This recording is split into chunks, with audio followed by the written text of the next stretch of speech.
Are you ready to unlock your full potential and maximize your productivity? Look no further than Productivity Smarts, the ultimate audio podcast hosted by renowned productivity expert Gerald J. Leonard. In every episode, Gerald shares captivating stories, invaluable tips, and cutting-edge strategies that will transform the way you approach productivity. Whether you're looking to reduce stress, overcome overwhelm, or simply get more done in less time, Productivity Smarts has got you covered. But that's not all. You'll also gain inspiration from real-life success stories of individuals who have achieved greatness through productivity. Plus, you'll learn the latest tools, techniques, and habits that will help you achieve a new level of happiness and fulfillment in your personal and professional life. So why wait? Join us every week as we delve into the exciting world of productivity and help you unleash your full potential. Get ready to take your productivity to the next level with Productivity Smarts. As a productivity expert and host of the Productivity Smarts podcast, Gerald J. Leonard has been a proud supporter of Kiva since 2011. Kiva is a non-profit organization that helps entrepreneurs in third-world countries access the capital they need to start or grow their businesses. By making a small loan through Kiva, you can help these entrepreneurs achieve their dreams, support their families, and contribute to their local economies. And with a repayment rate of over 96%, your loan can be relent to another entrepreneur once it's repaid, creating a ripple effect of positive change. So if you're looking for a meaningful way to make a difference in the world, consider making a loan through Kiva. With loans as small as $25, anyone can be a microlender and help change lives. Visit kiva.org to learn more and start lending today. Today, I'm speaking to Mike Hassell. He is a former general manager and co-founder of audio publisher Knowledge Products. With degrees in engineering from Georgia Tech, business from Harvard, and liberal arts from Vanderbilt, Mike steadily pursues a broad range of interests. Like the proverbial Renaissance man, he's a veteran executive and board member of several dozen startups and early-stage businesses in information, healthcare, biotech, and entertainment technologies. A native Tennessean, Mike's musical ability is quite modest compared to some of his neighbors. He has 2 adult children and lives with his wife in Nashville. Mike, how are you? I am great. It's wonderful to be with you, Joe. I'm so excited to be talking to you today. I know we talked a little bit earlier, and I'm really excited about your book, The Deep Tradeoffs, because I had a chance to go through it and I came up with a lot of questions, more questions than I can ask you in the time that a lot for our time together. So it really piqued my interest. And I love doing these podcasts because I learned so much in the process as well. So let me ask you before we get started, I always ask these kind of like tee up questions, and that is, what's made you successful? What is that characteristics about Mike Hassell that has made him successful? I was born curious. I was born into a family of engineers, farm mechanics, car mechanics, things like that. Yep. Had an uncle that got educated and built the barcode scanners at IBM. So I wanted to be like Bill. So I went to get an engineering degree, and after 2 years, felt like I was being trained for a profession because I was getting no humanities. So here's the curiosity part of this. I wanted philosophy, arts, things like that. I had played piano for 10 years before I went to engineering school. So both sides of my brain weren't being massaged. Right. And I didn't like a big company that I worked for at the very beginning of my career. I thought it was inhibiting, limiting. So I made a career in entrepreneurial ventures.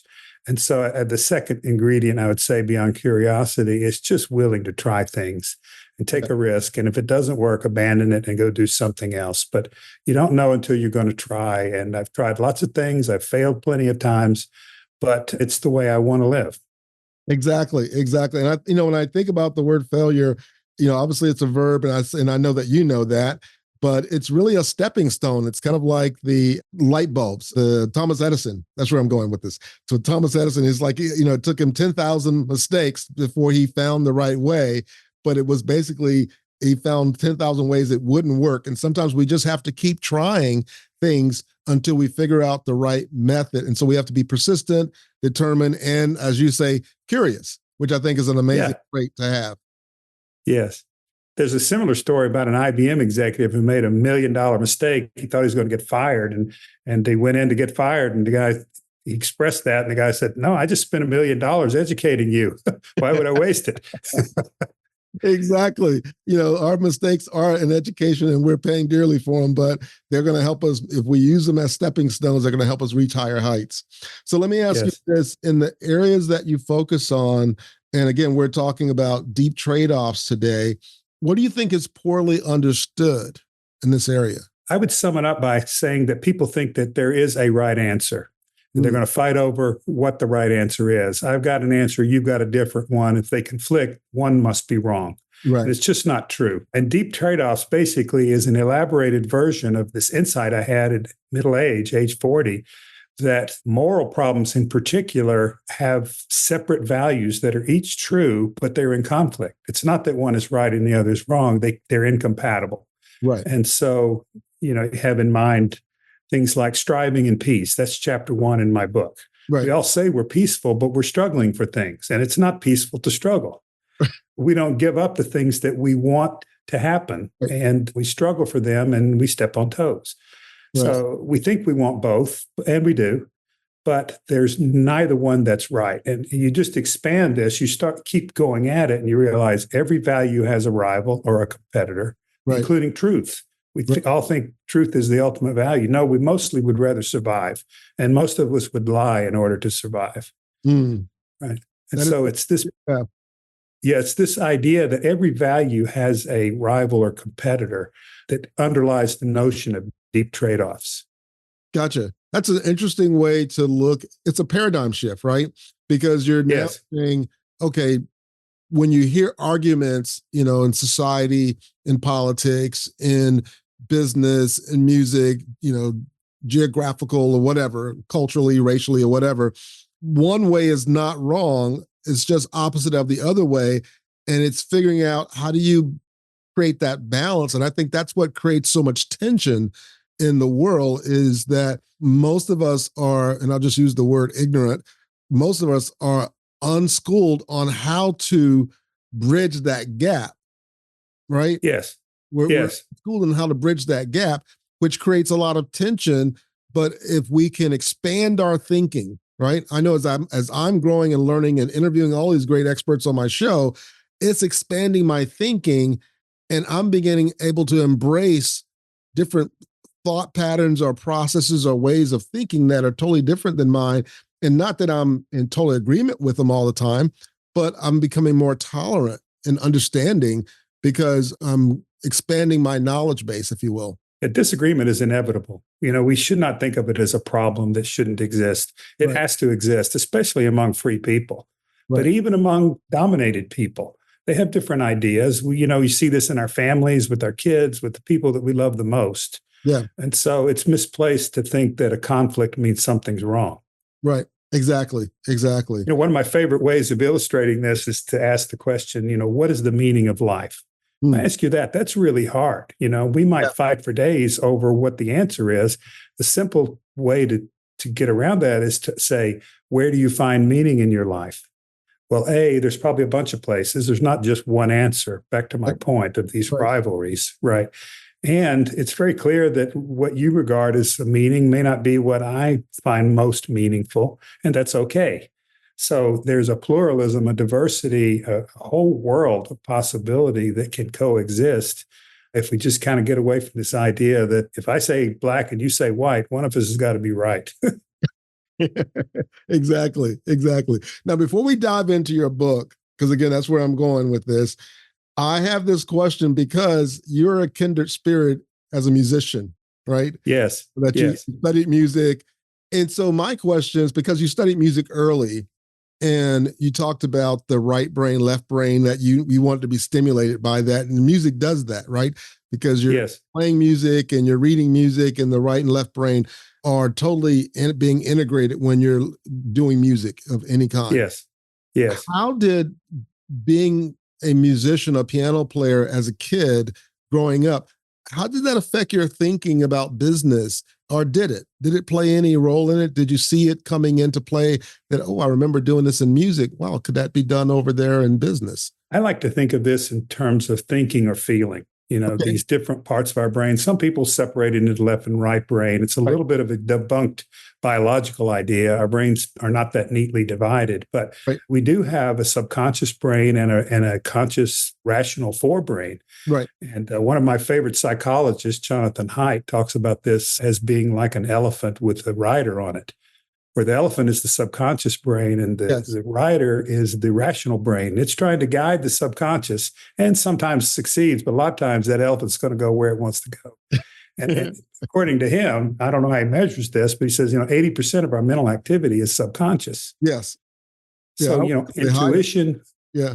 Yeah, intuition, feeling, intangibles like hope and love and friendship.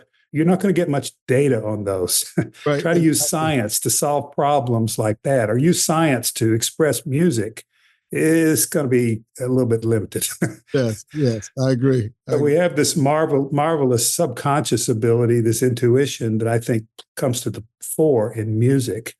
But, in business, I worked with a guy that was trained in sales at IBM, and they taught him that every decision is an emotional decision. It's about the future. It's about what's going to work for me. Well, there's not much data on the future. You're trying to translate the past into the future, and it's based on confidence and interpretation and projection and a bunch of things that are not great science. They have to do more with the judgment and intuition in the base emotions. Exactly. Yeah. A lot of our decisions are made by emotions, and then we rationalize them to make them logical. Exactly. That's exactly right. That's exactly what happens. So let me ask you this. Let's dive in. So as I read through your book, you talked about insights, and there were insights that you gained from psychology and medicine. So my question is, what insights have you gained from psychology and medicine when it comes to these concepts of deep trade-offs? And I know in that area, you talked about happiness, you talked about successful people keep moving, you talk about flow, grit, life is movement, more physical activity, the vital engagement. Jump on in. Well, one base there is that our mental health has a lot to do with our physical health. It's keeping yourself sharp and heading off Alzheimer's and stuff like that. Doing a crossword puzzle is probably not the best one. Going to the gym is a better one. So having good blood pressure, good cardiac health, and keeping at bay diabetes and things like that is what keeps us vital. Vitality, life is movement, and it declines when we stop moving. Blood flow declines. So that's part of what you've repeated in there and some of the things I mentioned in the book.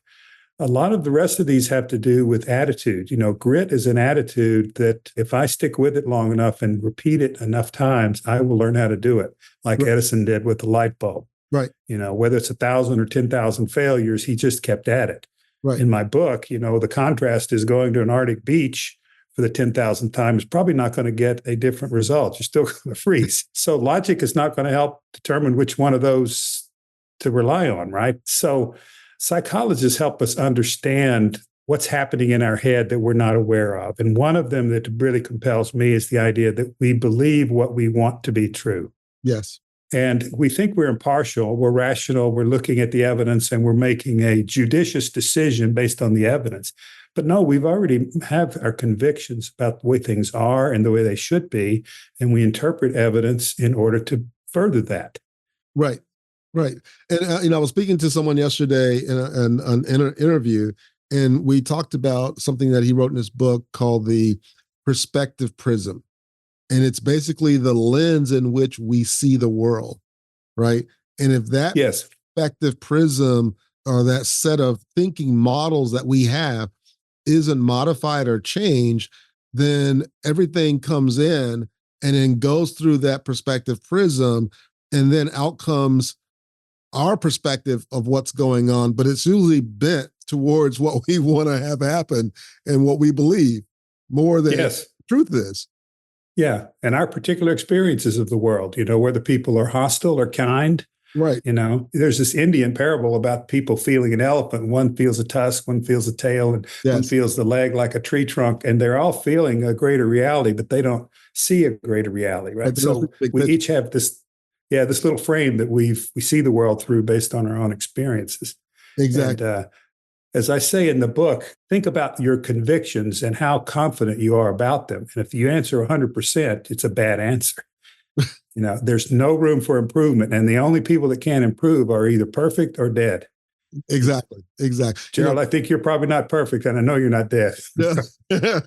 Exactly. So there's always room to improve and grow. In fact, that leads me to another part of this conversation on this topic, and it's around grit, because you quote Angela Duckworth in there, and she saw a video that she did, I think it was her TEDx, and she talked about the foundation of grit, like what makes people gritty. When they did the research, even kids and executives or anyone else, it was that they had a growth mindset. They believed that they could grow. They believed that they could change. They could get better. That's right. And that brings persistence and resilience and a bunch of qualities that mean I will fail as many times as I need to get it right. Exactly. The best people in the world didn't start out that way. They became that way over a long time. And that's her point. Exactly. And what I realize about myself now is, as I'm developing more of a growth mindset and learning what it means to have grit, that if something that I'm trying to roll out or deliver or build doesn't work right away, I go, okay, I just haven't figured it out yet. I don't go, I failed. In my mind now, I just haven't figured it out. And I need to bring in some new information. Maybe I need to bring in a new book. Maybe I need to bring in a new coach. Maybe I need to bring in a new perspective, but I just haven't figured it out. Because if somebody else has done it, then I can do it too. I've been involved in starting a few dozen businesses. And one of the hardest decisions is, when do you stop? Right. You thought something would work. You thought there's demand for it. You thought it was a good idea. It just doesn't work. It doesn't work. It doesn't work. It's hard to walk away from it because you believe it can work, right?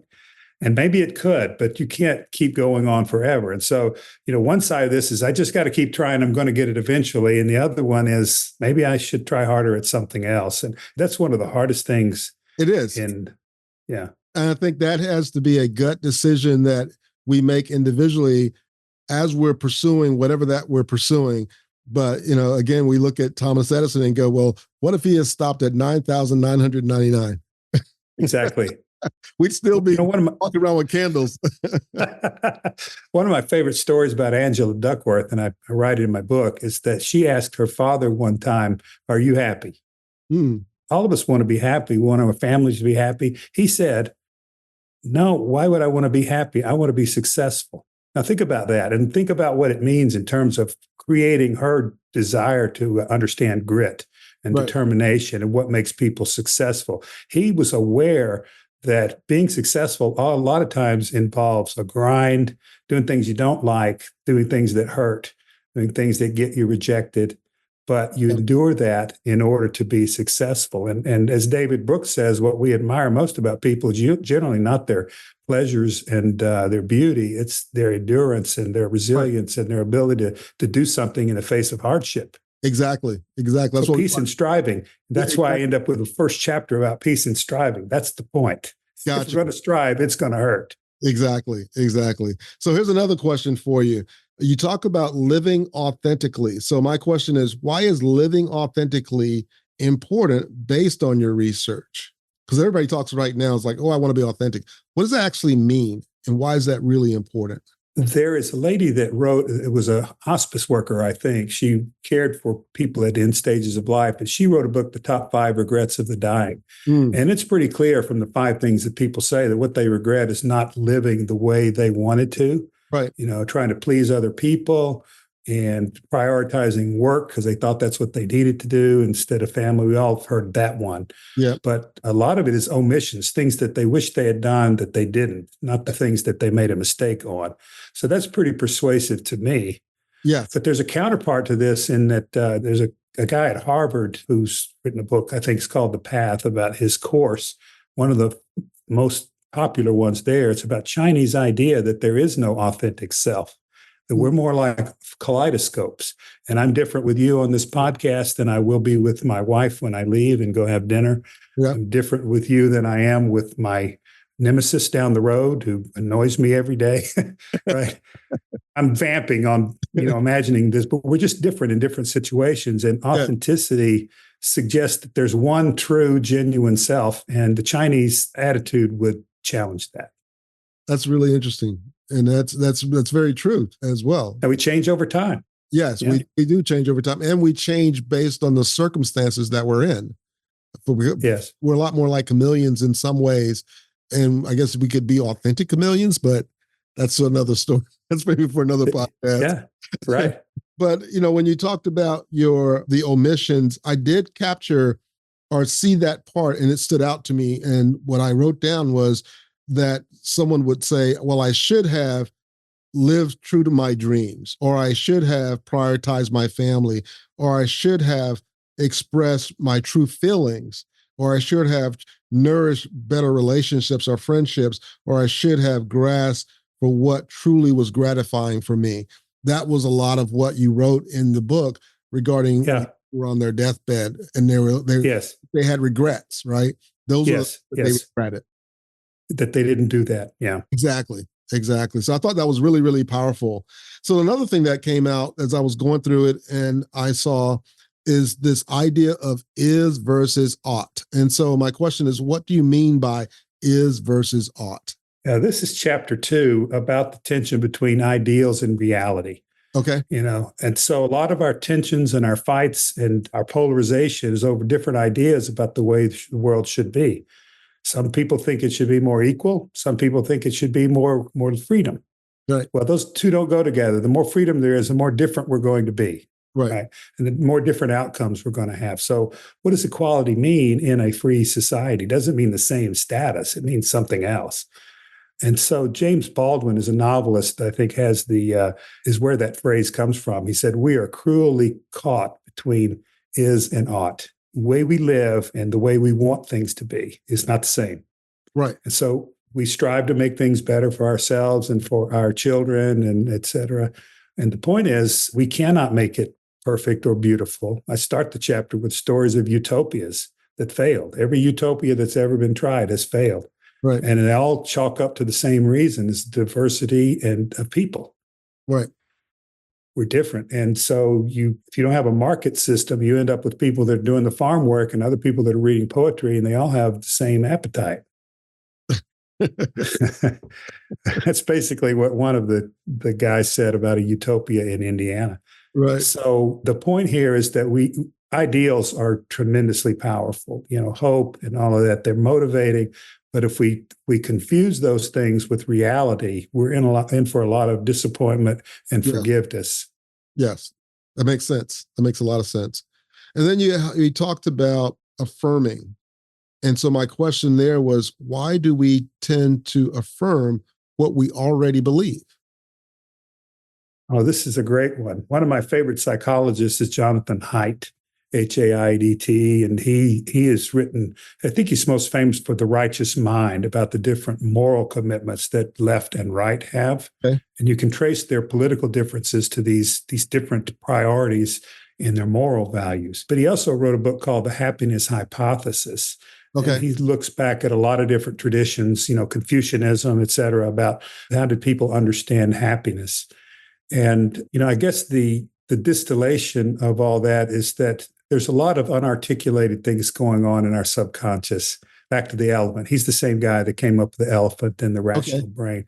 The things that we're aware of are just a portion of what we are. Right.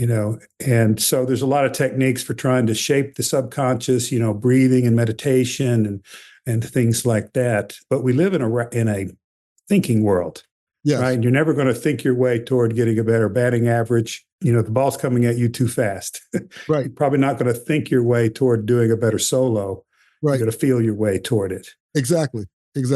One of my coaches, Dr. Paul Shealy, who's written a number of books and created quite a few programs, he always explains the concept of the conscious and subconscious, non-conscious mind this way. He would say, if you put your feet together and draw a circle around your feet, that's the size of your conscious mind, right? So we can all see the circle. Right. If we put a dot in the middle of our feet and then go out 11 miles and draw a circle around us, a circumference circle around us, that is the size of our non-conscious mind. And so it's just this huge disparity between what our conscious minds can contain and see and be a part of, but what unconsciously we are actually engaging in and embracing and aware of. And so how does that apply as far as just that dichotomy between the sizes of our conscious and our non-conscious? One of the ways I like to think about this is our confidence in what we know. Okay. I'm going to write a future chapter about knowing and unknowing. And a lot of times it's not the things that we don't know that's the problem. It's the things that we know that are not true.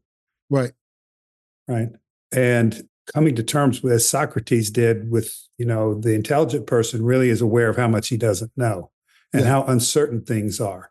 Right. And how we need the guidance and perspectives of other people to continually reshape our far from perfect understandings. So I find this just enlivening. It just makes me want to get up and live more tomorrow because there's so much to learn. Exactly. Yeah. Yeah, that's one of the things I tend to find as I'm diving deeper, just even in this topic of productivity and just all the different aspects of it. The more I have these conversations and the more I read, is the more I realize I don't know that I'm learning, and that I'm only touching the surface of what's actually out there. And it leads me to the next question, which gets into why do we deceive ourselves? And so the question is, what are the specific reasons, because this is something you talk about in the book, that we deceive ourselves and others? Because it kind of, lends into that as we're heading down this road of saying we're affirming things that we're actually may not even know are true. And if we say we know it all, then we know we're not telling the truth, right? And so we tend to want to deceive ourselves, and we end up deceiving other people. I used to be a fan of a TV show called LA Law. It's been a few decades. Okay. And there was a guy in there who was having marital problems. And he had this great line. I've never forgotten it. Just in the middle of a TV show, he said, "I'm not giving up on my marriage. I'm giving up on the illusion of what my marriage could be." Okay. So the point here is that we want things to be a certain way. We may think we're a good spouse. We may think we have a good marriage, or that we made the right choice, that it's forever. I've been happily married for 43 years, so I'm not speaking from personal experience here. But, if you've really screwed up, there's a lot of temptation to rationalize about how it wasn't me. It was circumstances. Right. You hear this a lot in our public discourse about what causes, bad judicial outcomes and things like that. Nothing I did wrong. Right. So I think people, they want to be liked. They want to be respected. So we shape what we present to the world to optimize that. Right. It's important to us. We want to belong. We want to connect. Right. And, I'm not going to tell you about the really bad things I did that may make you think twice about having me on your show. Exactly. Now, one of the things that you do talk about in this section, you talk about failure and success.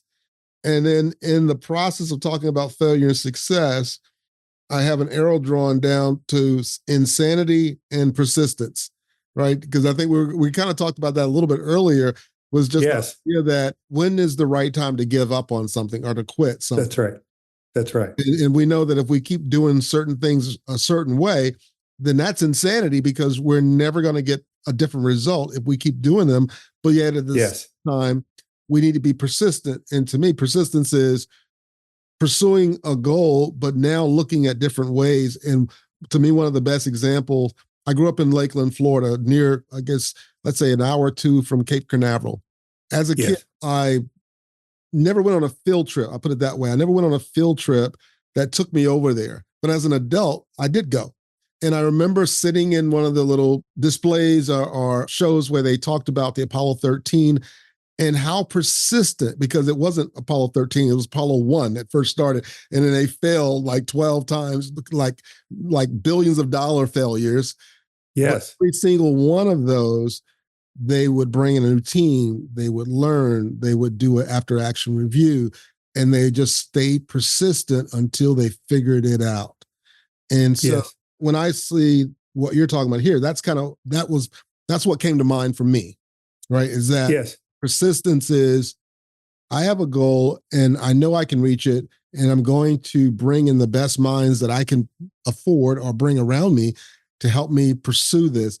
But if I keep doing the same thing over and over, thinking I'm going to get a different result, now that again is insanity. So yeah, it's, we have a logical problem here because doing the same thing over and over is persistence. Maybe we change it a little bit, but we do it essentially the same thing until we figure out the details of how to get it right. Right. And it's not going to be solved logically.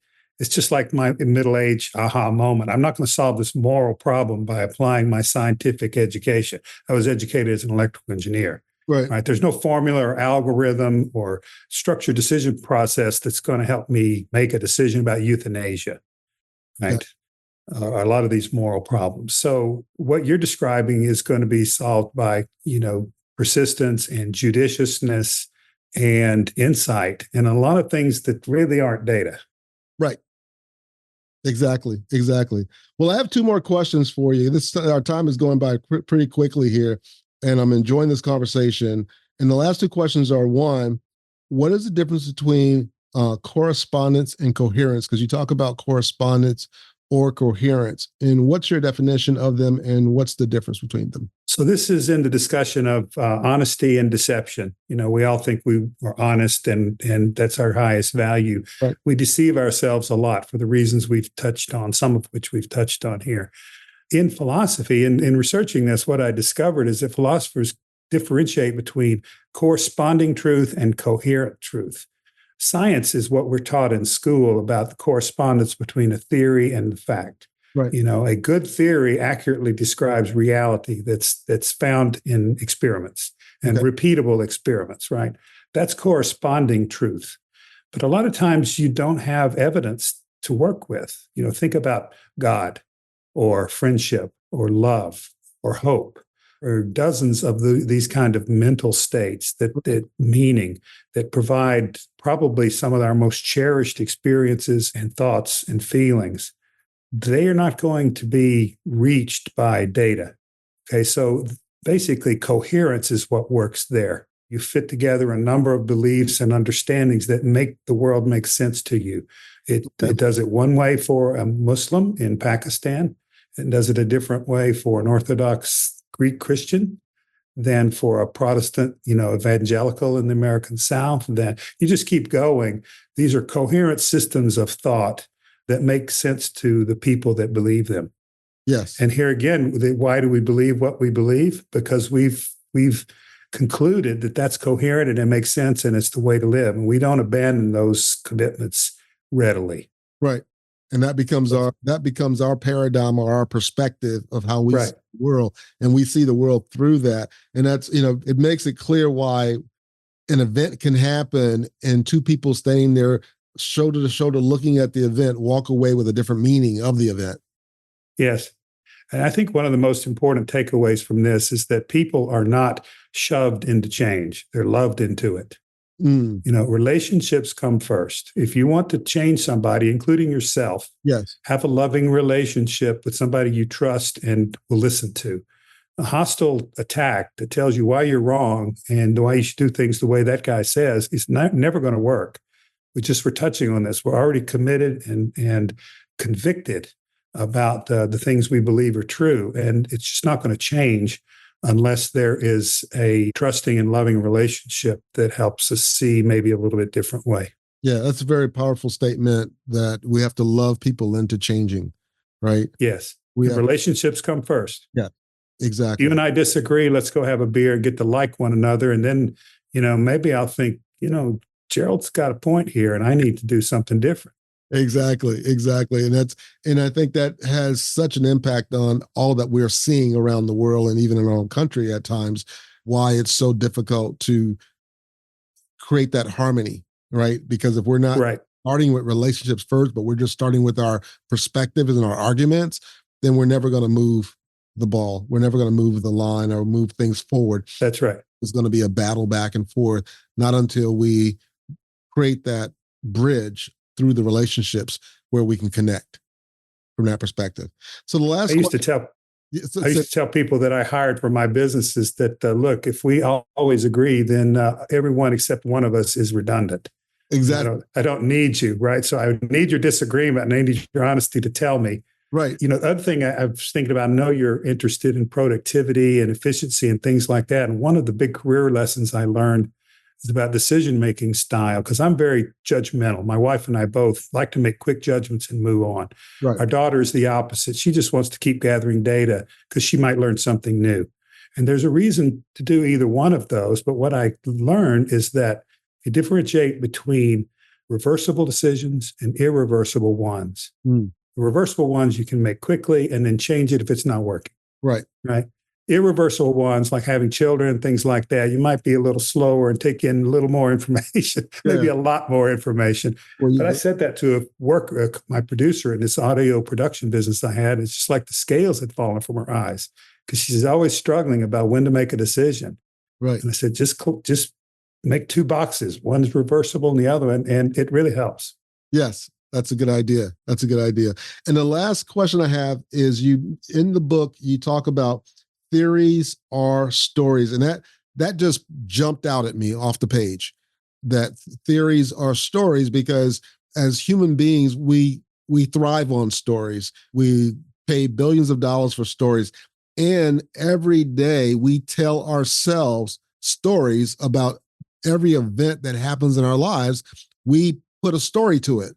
Well, they didn't look at me right way. They must think I'm this, or this happened, or okay, that's the story behind that. You know what I mean? And so yes, you said theories are stories. That really piqued my interest to understand, what do you mean by theories are stories? This is kind of relates back to this correspondence theory of truth, that evidence relates to truth if it accurately describes reality. Well, evidence is a bunch of facts. Right. Right.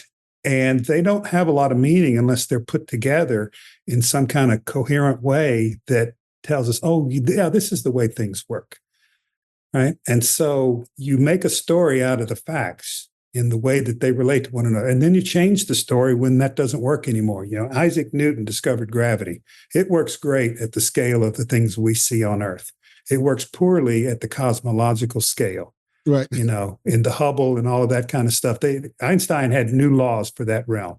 Right. Quantum mechanics is the same thing. At the subatomic realm, Newton's laws don't work very well. There's a whole set of different ones. Right. And it's a different story, right? So you pick up these observations, these facts, and you've got to combine them into a meaningful way of relating them together. And that's what I mean by theories or stories. They're essentially stitching together facts into something greater. Right. And stories helps us to be able to comprehend facts. I mean, I think some of the best books I've ever read were novels or story-based books that taught complex concepts, but they taught them within a framework of a story that I could, hang my hat on, right? I could remember that story and the relationships and all the things that happened in the story. And in the process, I remember the theories that were being taught, that if they share it with me, the data and the facts, I would have no clue. It would come in one ear and out the other. But because they hung it on a story, and my brain loves story, all of our brains love stories, it stuck. Well, I love history now, and I hated it when I was in high school. And I think most of us have had bad history teachers that gave us a catalog of facts, right? Who did what in what year. That's really not that meaningful. It's the story about why people did what they do, what it was like to live when they did. Right. That I think really moves us. Exactly. Well, Mike, I have enjoyed our conversation, and there's so much more. And there's literally, much, much more that we could talk about that I really got out of your book and that I really loved about what you put into it. If people want to know how to get your book or more about you, where should they go? Well, the book is available on Amazon. It's called Deep Tradeoffs, and there's not a whole lot of similar books. If you put that in, you'll really get right directly to my book. Right. I do have a website, deeptradeoffs.com. It's mostly a placeholder because I'm getting started, and I put some, quotes on there and things like that. Okay. And it's got a link to Amazon to go there and buy the book. There's a place also to write me if somebody had a question or a comment they wanted to send. It's mike@deeptradeoffs.com, and that's on the website as well. It's not on Amazon, but it's on the website. Right, on the website. Yeah. Excellent. Well, Mike, thank you so much for sharing your insight, your wisdom, and for all of the research and and thought process you put into the book, because there's some real gems that really made me stop and think and modify, adjust my perspective, and make me ask deeper questions that and even the books that you reference during our conversation, it's like, oh, I gotta read that one. Oh, that sounds like a pretty good book. So thank you so much for coming on and for sharing your wisdom. This has been a real pleasure. If you're enjoying the content and finding it valuable, we would appreciate it if you could take a moment and leave us a review. Your feedback is important to us and helps us reach a wider audience. If you leave us a 5-star review, it would mean the world to us. Not only does it help us improve the podcast, but it also helps us attract more sponsors and grow our community. Thank you again for your support and for listening to the Productivity Smarts podcast. Thank you for tuning in to Productivity Smarts, where we help you achieve your goals and live your best life. We hope you've gained valuable insights and actionable strategies to boost your productivity and increase your happiness and fulfillment. Remember to apply what you've learned and keep striving towards your goals. And if you haven't already, be sure to subscribe to our podcast for more inspiring episodes and expert advice from our host, Gerald J. Leonard. Until next time, keep pushing forward and unleashing your productivity smarts.